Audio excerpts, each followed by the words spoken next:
ሁላችሁ በእግዚአብሔር ስም እንደምን አደራችሁ? እንደምን አደራችሁ? እንደምን አረፈዳችሁ? በምህረቱ የማረን በይቅር ባይነቱ ጥላ ያሳረፈን አምላካችን እግዚአብሔር ስሙ ለዘለዓለም የተመሰገነ ይሁን።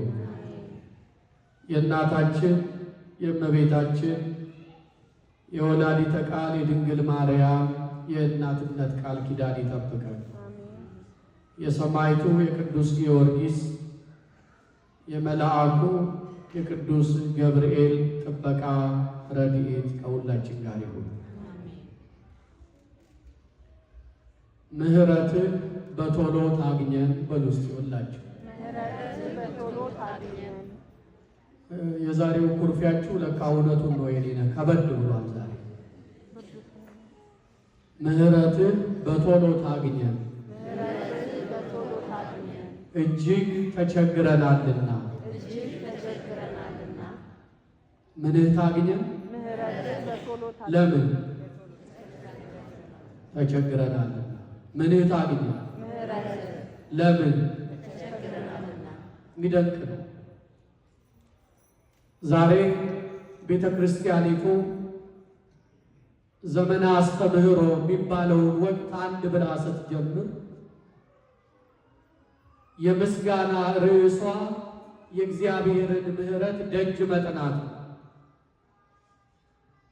ዲያቆናቱ ከወንጌሉ ንባብ አስቀድሞ የሚነበበው ወንጌል በምን አመክንዮ እንደሚነበብልን የነቢዩን ቃል መነሻ አድርገው በዘመሩት ዝማሬ ኢትዝክር ለነ አበሳነ ዘትካት፣ አቤቱ አምላካችን እግዚአብሔር ሆይ የቀደመ በደላችንን አታስብብን። ፍጡነ ይርከበነ ሳይልከ እግዚኦ፣ ምህረትህ በቶሎ ታግኘን። እስመ ተመንደብነ ፈድፋደ፣ እጅግ ተቸግረናልና ብለው ዘመሩ። በዚህ የምስጋና ዝማሬ ውስጥ ምህረቱ ፈጥና ካላገኘችን ከችግር መውጣት እንደማንችል የሚያሳስብ ዝማሬ ነው። ወገኖቼ አልተቸገርንም ወይ? ቤተ ክርስቲያን ችግር ውስጥ አይደለችም ወይ? በግል ሕይወታችሁ የተፈተናችሁበት የተጨነቃችሁበት እንቆቅልሽ የለም ወይ? ማነው ከችግር ነፃ ነኝ የሚል? ማነው ከውጣ ውረድ ነፃ ነኝ የሚል? በእርግጠኝነት ለመናገር ከችግር የጸዳ ሕይወት የምንኖር ሰዎች የለንም። ስለዚህ ምህረቱ እንዲያገኘን ደጅ እንጠናለን። የነቢየ እግዚአብሔር ዳዊት ዝማሬ የእኛም ዝማሬ ነው። እግዚአብሔር ሆይ በፈጣን ምህረትህ ጎብኘን፣ በብዙ ችግር ውስጥ ነው ያለነው ብለን የዳዊትን ቃል ቃላችን አድርገን ዛሬ በቤተ ክርስቲያኒቱ አደባባይ እግዚአብሔርን ደጅ ስንጠና አርፍደናል። የለመንነው ይሁንልን፣ ያሰብነው ይሳካልን፣ ፈጣን ምህረቱ ታግኘን፣ ከችግርም ያውጣል። ለመሆኑ ምህረትህ ታግኘን ተቸግረናል ሲል ዳዊት እኛ የምናደርገው የትኛውም ትሩፋታችን፣ የትኛውም ጸሎታችን፣ የትኛውም ልመናችን በትምክህት ላይ የተመሰረተ እንዳይሆን መጽሐፍ ይናገራል። ለዚህ ነው ዲያቆናቱ ያንተ ምህረት ታግኘን ካሉ በኋላ ካህኑ የማቴዎስ ወንጌል ምዕራፍ 6 ቁጥር 5 ነው ያነበቡልን። ምን እንደሚል ንባቡ ሲጀምር እንደምታስታውሱት ስትጸልዩ እንደ ግብዞች አትሁኑ። ግብዞች በመናገራቸው ብዛት የሚደመጡ ይመስላቸዋል። እናንተ ግን ስትጸልዩ አባታችን ሆይ በሉ የሚለው ንባብ ነው የተነበበው። አያችሁ ወገኖቼ፣ በእኛ መድገም ብቻ ጸሎት በማርዘማችን ብቻ የእግዚአብሔር ምሕረት አይመጣም። በእኛ ግብዝነትና ትምክህት የሚመጣ መልስ የለም። አንዳንድ ሰው እግዚአብሔር የማይሰማ ይመስለዋል። በማርዘም ውስጥ አይደለም መደመጥ። ምሕረቱ በፍጥነት ታገኘናለች።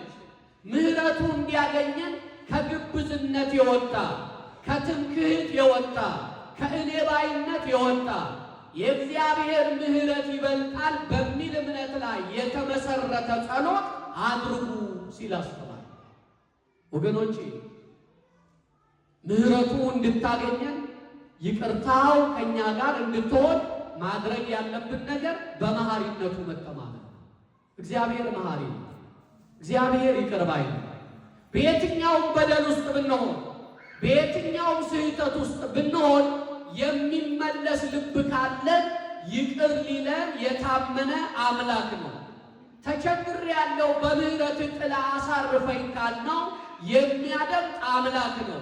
ልባችን ግን ዕለት ዕለት እየደነደነ ምህረቱን መተማመን ካልቻለ የእግዚአብሔር ምህረት ወደኛ ሊቀርብ አይችልም። የዛሬው ቀን ለዚህ ማሳያ።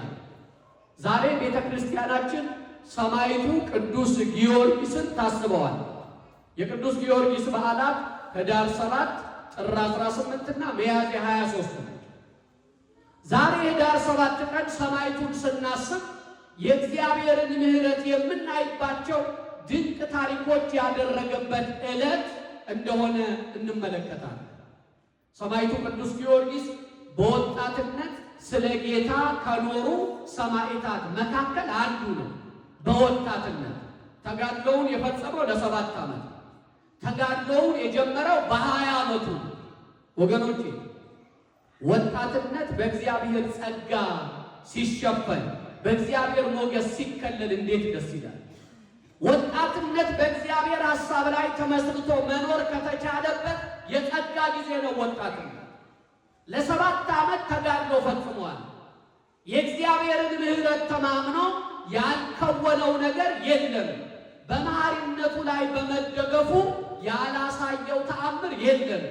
የእግዚአብሔርን ምህረት ያልተማመኑት ትዕቢተኞችም ሲወድቁ በሱ የታሪክ ጉዞ ውስጥ እናያለን።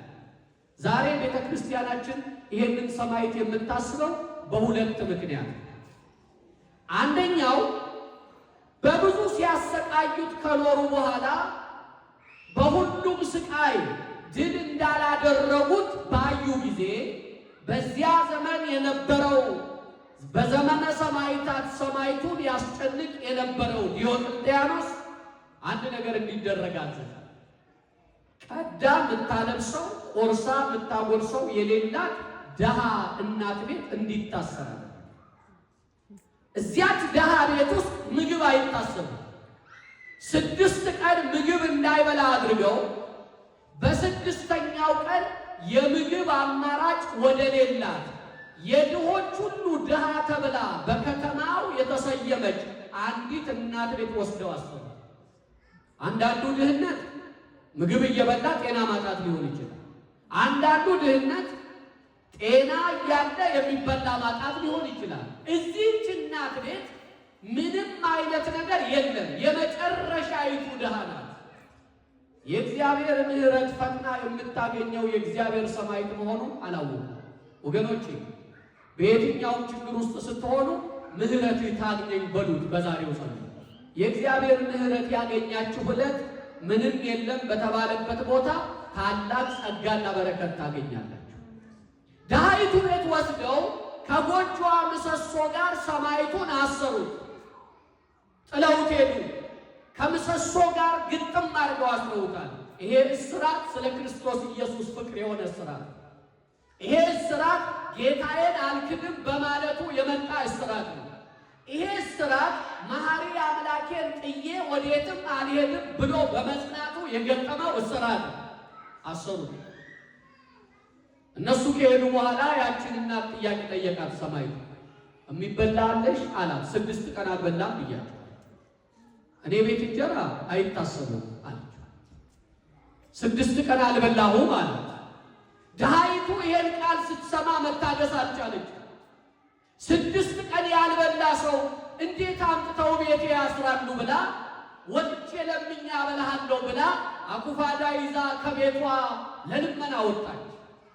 እሷ ስትወጣ ምሕረትህ ታግኘኝ ብሎ ደጅ የጠናው እግዚአብሔር ቅዱስ ሚካኤልን ለሰማዕቱ ለቅዱስ ጊዮርጊስ ወደ ድሃይቱ ቤት ላከለት። ቅዱስ ሚካኤል ከመቅጽበተ ዓይን እንደ ዓይን ጥቅሻ በርሮ መጣ። ወገኖቼ ጠላት ያስራችሁ ይሆናል፣ ምግብ ይከለክላችሁ ይነሳችሁ ይሆናል። የምትሹትን እንዳታገኙ እግር ከወርቅ አስሮ ሊያስጨንቃችሁ ይችላል። በምህረቱ ተማመኑ። ማስመለጥ የሚያውቅ እግዚአብሔር ግን ይደርስላችኋል። ቅዱስ ሚካኤል መጣ። ድሃይቱ ቤት ገብቶ በያዘው በትረ መስቀል የድሃይቱን ሌማት ቢባርከው ለዘመናት ምግብ አይቶ የማያውቀው የድሃይቱ ሌማት እስከ ከንፈሩ ድረስ በነጭ እንጀራ መላ ይላል። ቤቷ በብርሃን ውገገን ተጥለቀለቀ። የእግዚአብሔር በረከት እሷ ቤት ሆነ። እሷ ለሱ ልመና ስትወጣ ነው። ልብ በሉ። እሷ ለሱ ልመና ስትወጣ የእሷን ቤት እግዚአብሔር ጎበኘላት። ወገኖቼ የእግዚአብሔር ምሕረት የሚያገኛችሁ ለሌላው ራርታችሁ የሌላውን መከራ መከራችሁ ስታደርጉ። እኛ እኮ እኛ ላይ ካልመጣ በቀር የሌላው ቁስል አይጠዘጥዘንም፣ የሌላው ሕመም አያመንም። እሷ የእሱን ረሃብ ልታስታግስ ስትወጣ የእግዚአብሔር ምሕረት አገኛት። ቤቷ በበረከት ተመላ። የሚገርመው እዚያ ቆይታ ስትመጣ ሰማዕቱ የታሰረበት የጎጆ ምሰሶ ከላይ ዋርካ መስሎ አብቧል፣ ደረቁ ለምልሟል። ምንድን ነው አለች። ወደ ቤቷ ስትመጣ ቤቷ በአዲስ ተክል ዛፍ ጥላ ስር ሆኗል። ወደ ቤቷ ዘልቃ ስትገባ የእርሷ ማጀት በነጭ እንጀራ መልቷል። ተንበርክካ የታሰረው ሰማዕት ጋር ዛሬስ ክርስቲያኖች የሚያመልኩት ኢየሱስ ወደ ቤቴ መጣን አለች። አያችሁ፣ እሷ ስለ ክርስቲያኖች ወሬው ነበራት። ክርስቲያኖች የሚያመልኩት ኢየሱስ ወይም አምላክ እቤቴ መጣን አለች። ምሕረቱ እንዳገኛት ስታይ፣ ቤቷ ለምልሞ ስታይ፣ ማጀቷ መልቶ ስታይ፣ ከችግር የሚያወጣት ጸጋ እንደመጣ ስታይ ክርስቲያኖች የሚያመልኩት ኢየሱስ ነህን አለች። እናንተ የእግዚአብሔር ቅዱሳን ከድርሻቸው በላይ አይቀበሉም። ድርሻቸውንም ያውቃሉ። ቤተ ክርስቲያን ትምህርት አላሰከራት። ትምህርቷ የጸዳ ነው። ተዋሂዶ መደበላለቅ የሌለባት ንጽሕት ሃይማኖት ናት። ሰማዕቱ መለሰ፣ አንቺ ሴት እኔ ክርስቲያኖች የሚያመልኩት ኢየሱስን አይደለሁም፣ የእርሱ ባለሟሉ አገልጋዩ ታዛዥ ልጁ ነኝ አላት። ወደ ማጀቷ ገባች። ለካ የእግዚአብሔርን ምሕረት ደጅ የምትጠና ምስኪን ነበረች። ለካ ችግር ውስጥ ያለች እናት ነበረች። ተቸግራ ነበረና እግዚአብሔር በምሕረቱ አገኛት። በሰማዕቱ በቅዱስ ጊዮርጊስ በኩል እኛንም ያግኘን ወገኖች፣ ተቸግረናል ያግኘን፣ ጎድሎብናል ያግኘን። ለካ ማጀቷ ውስጥ ለሰው ያልነገረችው ገበና ነበራት። ወገኖቼ ለሰው ብናገረው አደባባይ ያውሉብኛል፣ ደብቄ እንዳላኖረው ሕመሙን መታገስ አልቻልኩም ብላችሁ የምትሰቃዩበት ገበና ይኖራችሁ ይሆን? ለእግዚአብሔር አፍስሱት። ተቸግሬያለሁ በሉት። በፈጣኑ ምሕረትህ በሉት። የሚያይ አባት አምላክ አለ። ማጀቷ ውስጥ ለዘመናት የደበቀችው ገመና ነበራት። እውር ነው፣ ዲዳ ነው፣ ደንቆሮ ነው ልጇ። አደባባይ አውጥተዋል። አሁንም እኮ ቤት የተዘጋባቸው ብዙ ልጆች አሉ በሀገር አሜሪካ። አደባባይ እንዳያወጧቸው የእናንተን ምላስ ፈርተው ታማሚ ልጅ ስላላቸው ከታመመው ልጃቸው በላይ የሰው ምላስ እንደ እሾህ እየወጋቸው የተጨነቁ ብዙ ወላጆች አሉ። የእግዚአብሔር ምሕረት ያግኛቸው። አሜን በሉ። የእግዚአብሔር ምሕረት ያግኛቸው፣ ከችግር ያውጣቸው። ለሰማዕቱ ለቅዱስ ጊዮርጊስ ለዘመናት ፀሐይ አሳይቸው የማላውቅ ደወያት የተደራረቡበት ልጅ አለኝ። ይሄ ልጅ እስከ ዛሬ አውጥቼው አላውቅም። እባክህ አንተ የኢየሱስ ክርስቶስ ባለሟል የእግዚአብሔር ምሕረት እንዲያገኘኝ ጸልይልኝ ብላ ፊቱ ዘረገፈች። ልጁ አይናገርም፣ አያይም፣ አይሰማም። እንደታሰረ ሆኖ ቀና አለ። የእግዚአብሔርን ምሕረት የሚተማመነው ሰማዕት ወደ እግዚአብሔር ቀና አለ። ወገኖቼ ምሕረቱን ተማመኑ። እኛ ተግተን መጸለይ ስላልቻልን ነው እንጂ እግዚአብሔር መሐሪ ነው። ከችግር የሚያወጣ ጌታ ነው። እስመ ተመንደብነ ፈልፋለ ተቸግረናልና ፍጡነ ይርከበነ ሳይልከ እግዚኦ ምሕረትህ ታግኘን። ሰማዕቱ ፊት አምጥታ ጣለችው። ቀና አለ። እግዚአብሔር አባቱ አንተ የተአምራት ጌታ ነህ። ዛሬ በምህረት ይሄን ብላቴና እንድታገኘው ለምንሃለሁ። ይሄንን ብላቴና እውር፣ ደንቆሮ፣ ዲዳ፣ ልምሾ አድርገህ የያዝከው መንፈስ ከእርሱ ርቀህ እንድትወጣ በጌታዬ በኢየሱስ ክርስቶስ ስም አዝሃለሁ ብሎ የሰለጠነበትን ጋኔን ገሰጸ። ለመጀመሪያ ጊዜ ያ ብላቴና እናቱን እማዬ ብሎ ጠራት። የዚያን ዕለት ሰማይቱ በጸለየበት ሰዓት እንዴት ድንቅ ነው! ምህረቱ ያግኘን፣ ምህረቱ ያግኘን። አያችሁ፣ በተቸገረች ጊዜ ምህረቱ አገኛት። ይሄ ታሪክ ዛሬ ነው የተከወነው። ይሄ መታሰቢያው አንዱ። ሁለተኛው በምህረቱ ያልተማመነ ዲዮቅልጥያኖስ አውህዮስ የሚባለውን የጦር መኮንን በልዳ ከተማ በስሙ በተሰራች ቤተ መቅደስ ውስጥ ሄዶ መቅደሱን እንዲያፈርስ አዘዘው። ቅዳሴ ቤቱ ነው ይባላል። በተጨማሪ አውህዮስ መኮንኑ ወታደር አስከትሎ በሰማይቱ ስም በተሰራች ቤተ ክርስቲያን ልዳ ከተማ ዘልቆ ገባ በድፍረት። ወገኖቼ ወደ እግዚአብሔር ቤት ስንገባ ምህረቱን ተማምነን ካልገባን፣ በድፍረት ከገባን ያለ ጸጋ ያለ በረከት እንመለሳለን። ተመላላሽ ነው ምን ሆነ። ተክታችሁ አስቀድሱ። ስትመጡ ምህረቱን ተማምናችሁ፣ ስትመጡ ጸጋውን ተማምናችሁ ነው። አውህዮስ ወደ ሰማይቱ መቅደስ ገብቶ የበራውን ፋኖስ በመቅረዙ መሰባበር ጀመረ። የቤተ እግዚአብሔርን መብራት ማጥፋት ሕይወትን ማጥፋት እንደሆነ አልገባውም። ቤተ ክርስቲያንን መዳፈር ሕይወትን ማሳጠር እንደሆነ አልገባውም። ኢትዮጵያ ተቸግራለች። ቤተ ክርስቲያን እየተቃጠለ ነው እንደ ተራ ቤት። ካህኑ እየተለኮሰ ነው እንደ ተራ ሰው። እንደ ጧፍ እየነደደ ነው። ገዳይና አስገዳይ ቆመው ጦር እየሰበቁ ነው። የሞትን ዜና መስማት ከመልመዳችን የተነሳ እዚያም ያለው እዚህም ያለው ስለምንሰማው ሞት መደገት ትተናል። ሞቱ እንዴ ብለን ነው የምናልፈው። እንደዋል ለምን ነው? ኧረ ተቸግረናል። አውህዮስ ወደ ቤተ እግዚአብሔር ገብቶ በበትሩ የበራውን መብራት አጠፋ። ፋኖሱን ሰባበረ። የሰበረው ፋኖስ ፍንጣሪው ጭንቅላቱን ወጋው፣ ወደቀ። ራሱ ማገገም አልቻለም። በዚያች በሰበራት ፋኖስ በወጋችው ስባሪ ሕይወቱን አጣ አውህዮስ። ይህንን ሰማ ዲዮቅልጥያኖስ። አያችሁ፣ ምህረቱን ለተማመኑ እንጂ ለደፈሩ ዕድሜ የለም። አያችሁ፣ ምህረቱን ለተማመኑ እንጂ ቤተ እግዚአብሔርን ደፍረው ምህረቱን ይቅርባይነቱን ሳያውቁ ሳይረዱ ለኖሩ የእግዚአብሔር ምህረት የለም። መሐሪ ነህ ብሎ ላመነ የምህረት ክንዱ የተዘረጋ። እኔ ሁልጊዜ በስነ ስቅለቱ ላይ እንግዲህ ጌታችን ሰቀሉት፣ ቀበሩት፣ ተነሳ፣ አረገ አይደል? ግን መስቀላችን ላይ ዛሬም እጁን ዘርግቶ እናየዋለን። ስነ ስቅለቱ እጁን ዘርግቶ የምንመለከተው ጌታ ዛሬም ድረስ ለምህረት እጁን ዘርግቶ የሚጠራን አባት እንደሆነ ማሳያ። ልብ በሉ ወገኖች፣ አስተውሉ። ዲዮቅልጥያኖስ ይህን ሲሰማ ራሴ ሄጄ ቤተ መቅደሱን ማጥፋት አለብኝ ብሎ ሰራዊት አስከትሎ መጣ። እዚያ ቤተ መቅደስ ከአውደ ምህረቱ ላይ በድፍረት ወጥቶ ተቀመጠ። ባልተፈቀደለት ወንበር ላይ መጥቶ ተቀመጠ።